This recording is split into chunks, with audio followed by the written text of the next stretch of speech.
नमस्कार. महाराष्ट्रातील विविध क्षेत्रातील बातम्या झटपट आपल्या मोबाईलवर पाहण्यासाठी लगेचच सबस्क्राइब करा राष्ट्रशक्ती लाईव्ह न्यूज आणि सोबत बेल आयकॉन प्रेस करायला विसरू नका. शेतकऱ्यांच्या प्रश्नावर प्रहार जनशक्ती पक्षाचे अध्यक्ष आणि माजी आमदार बच्चू कडू यांनी आक्रमक भूमिका घेतली असून रविवारी गुरुकुंज मोझरी येथे हजारो समर्थकांच्या उपस्थितीत त्यांनी अन्नत्याग आंदोलनाला सुरुवात केली आहे.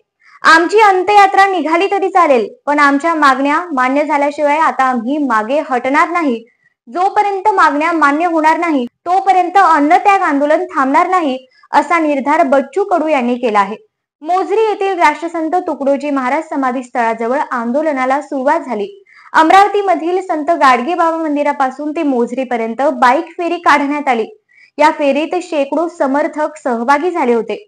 राज्यातील शेतकऱ्यांची सरसकट कर्जमाफी, शेतमजुरांच्या उत्कर्षाकरिता स्वतंत्र आर्थिक महामंडळ, महात्मा गांधी रोजगार हमी योजनेच्या मजुरीत वाढ यासह अनेक मागण्यांसाठी बच्चू कडू यांनी बेमुदत अन्नत्याग आंदोलन सुरू केले आहे. सरकारने विधानसभा निवडणुकीपूर्वी संकल्प पत्रात शेतकऱ्यांची संपूर्ण कर्जमाफीची घोषणा केली होती. शेतकऱ्यांचा 7/12 कोरा केला जाणार होता, परंतु निवडणुका संपल्यानंतर सत्ता स्थापन होऊन बरेच महिने उलटूनही सरकारकडून या आश्वासनांची पूर्तता केली जात नाही. म्हणून अन्नत्याग आंदोलन सुरू करीत आहोत, असे बच्चू कडू यांचे म्हणणे आहे. शेतकऱ्यांप्रमाणे शेतमजुरांचा अपघाती मृत्यू झाल्यास त्याला विमा संरक्षण मिळावे, शेतमजुरांचे आर्थिक हित जपण्याकरिता स्वतंत्र मंडळाची उभारणी व्हावी, लागवड ते कापणीपर्यंतच्या सर्व शेती कामांचा समावेश महात्मा गांधी ग्रामीण रोजगार हमी योजनेत करावा.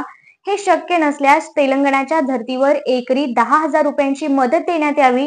रासायनिक खतांप्रमाणे सेंद्रिय तसेच मेंढी खताला देखील अनुदान देण्याची तरतूद करण्यात यावी. दुधातील भेसळ रोखत गाईच्या दुधाला 50 रुपये तर म्हशीसाठी 60 रुपये प्रति लिटर असा दर निश्चित करावा. कांद्याचे दर स्थिर राहावे, त्याकरिता 40 रुपये दर होईस्तोवर निर्यात बंदी लागू करू, अशा मागणींसाठी हे आंदोलन करण्यात येत आहे. दिव्यांगांना मिळणारे मानधन वेळेवर मिळत नाही. अधिकारी आणि मंत्र्यांचे पगार वेळेवर होत आहेत. सरकार जाणीवपूर्वक मुद्द्यांच्या लढाईपासून लोकांना दूर करत आहे.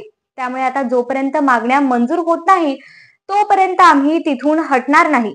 माझी अंत्ययात्रा निघाली तरी आम्ही आमच्या मुद्द्यांपासून दूर होणार नाही, असे बच्चू कडू यांनी सांगितले.